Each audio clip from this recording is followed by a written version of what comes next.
اللہ کے سوا کسی مدد نہ مانگ کہ اس کے سوا کوئی مددگار نہیں، اس کے سوا کوئی مشکل کشا نہیں، اس کے سوا کوئی حاجت روا نہیں، اس کے سوا کوئی بیڑے پار کرنے والا نہیں، اس کے سوا کوئی بیماریاں دور کرنے والا نہیں، اس کے سوا کوئی مرادیں پوری کرنے والا نہیں۔ جب مانگنا ہو تو اسی سے مانگ، جب رونا ہو تو اسی کے در پہ آنسو بہا، جب دامن پھیلانا ہو تو اسی کے در پہ دامن پھیلا۔ وعدہ پورا کرنا، ایاک نعبد و ایاک نستعین، ہم تیری ہی عبادت کرتے ہیں اور جزاک اللہ، ہم تجھ سے ہی مدد مانگتے ہیں اور مانگتے رہیں گے۔ سیدہ عائشہ صدیقہ رضی اللہ تعالی عنہا نے بھی اللہ کے حضور اشک بہائے، اسی کو دل کی بات سنائی۔ الہ العالمین منافقین نے میرے خلاف جھوٹے الزامات عائد کیے ہیں، میری کردار کشی کی مہم چلا رکھی ہے۔ اگرچہ یہ بات نئی تو نہیں، مجھ سے پہلے بھی معصوموں کے خلاف یہ پراپگنڈا ہوتا رہا، لیکن جب موسیٰ پر الزام لگا تو نے ان کی برات کا اہتمام کیا، جب یوسف پر الزام لگا تو نے ان کی برات کا بھی اہتمام کیا، جب مریم پر الزام لگا تو نے ان کی برات کا بھی اہتمام کیا۔ میرے معبود، آج تیرے محبوب کی عائشہ اشک بار آئی ہے اور یہ فیصلہ کر کے آئی ہوں، جب تک میری برات کا اہتمام نہیں ہوگا تیرے در سے سر نہیں اٹھاؤں گی، سجدے سے سر نہیں اٹھاؤں گی، کسی اور کے در پہ نہیں جاؤں گی، تجھ سے ہی مدد مانگتی ہوں، تجھ سے ہی درد دل کہتی ہوں۔ رو رہی ہے سیدہ عائشہ صدیقہ رضی اللہ تعالی عنہا، کس کے آگے؟ اسی کے آگے رویا کرو، اسی کے آگے اشک بہایا کرو، اسی کے حضور دامن پھیلایا کرو، ساری امیدیں اسی سے وابستہ کیا کرو کہ اس کے سوا دامن بھرنے والا کوئی نہیں، دامن خالی کرنے والے بہت، بھرنے والا کون؟ دامن خالی کرنے والے بہت۔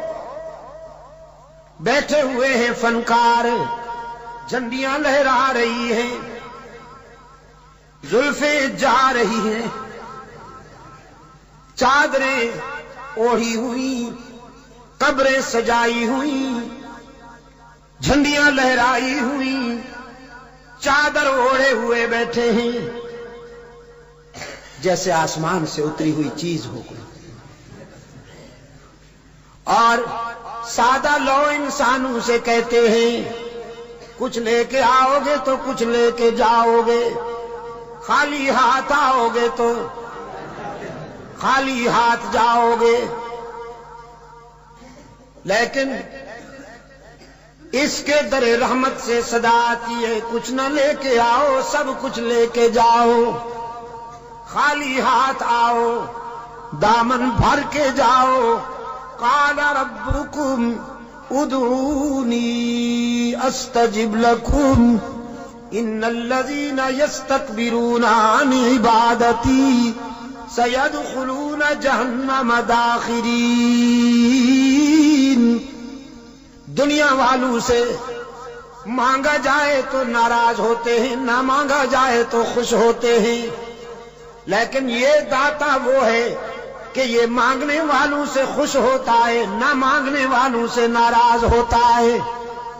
ان الذین یستکبرون عن عبادتی، یہاں مفسرین نے لکھا ہے عبادتی سے مراد ہے جو مجھے پکارنے میں گریز کرتے ہیں، کیونکہ پکارنا عبادت ہے، پکارنا پیرا مدد کر، شرک کی تس، کہ کی تس شرک کی تس، کیونکہ پکار عبادت ہے، پکار قال ربکم ادعونی استجب لکم، تمہارا رب کہتا ہے مجھے پکارا کرو میں تمہاری دعاؤں کو قبول کرنے والا ہوں، ادعونی استجب لکم، مجھے پکارا کرو میں تمہاری دعاؤں کو قبول کرنے والا ہوں، ادعونی ان الذین یستکبرون عن عبادتی،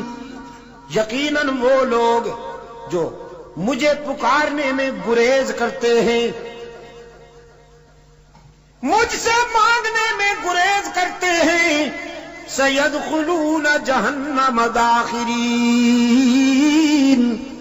ذلیل ہو کر منہ کے بل گھسیٹ کر جہنم میں ڈالا جائے گا انہیں۔ تو کسے پکارا جائے مشکلات میں؟ قادر کو یا عبد القادر کو؟ ذرا حرارتیں فضا میں تحلیل کر دو، ہاں ذرا حرارتیں، یہ گرمی فضاؤں میں تحلیل کر دو، اور پھر اللہ سے دعا کرو کہ یہ فضائیں پھیل جائیں اور بھی کے بیماروں کو اللہ شفائے کاملہ عطا فرمائے۔ مشکلات میں کام آنے والا کون؟ روشن ضمیر نے کہا نہ مجھو از غیر حق یاری، کہ لا فتح الا ہو، یقین عالم دری عالم، کہ لا مسجود الا ہو،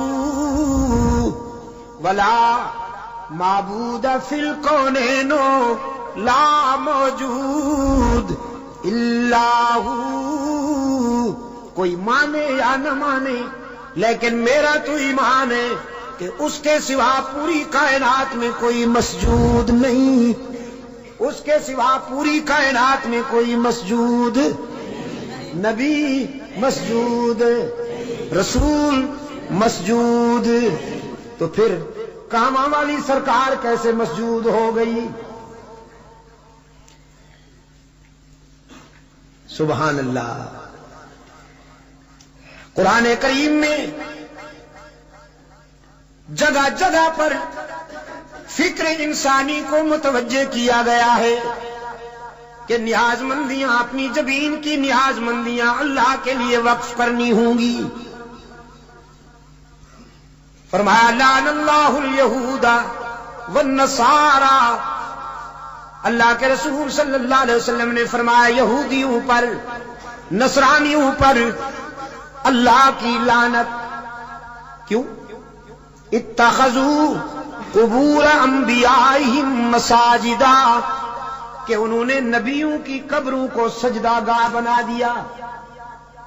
نبی کی شان زیادہ ہوتی ہے یا ولی کی؟ نبی کی شان زیادہ ہے نا ولی سے۔ جو نبیوں کی قبروں کا سجدہ کرے ان پر تو اللہ کے رسول نے لعنت بھیجی ہے، اور جو ولیوں کی قبروں کو سجدہ گاہ بنا لے ان پر، ہاں جزاک اللہ، یہی بات ہے۔ یہ عاشق بنے پھرتے ہیں،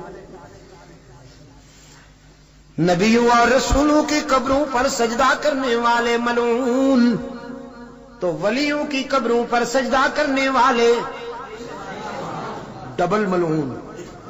ڈبل ملعون اچھا ڈبل۔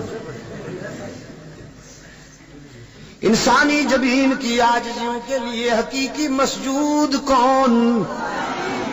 ہر جگہ موجود کون؟ معبود کون؟ کارساز و دستگیر کون؟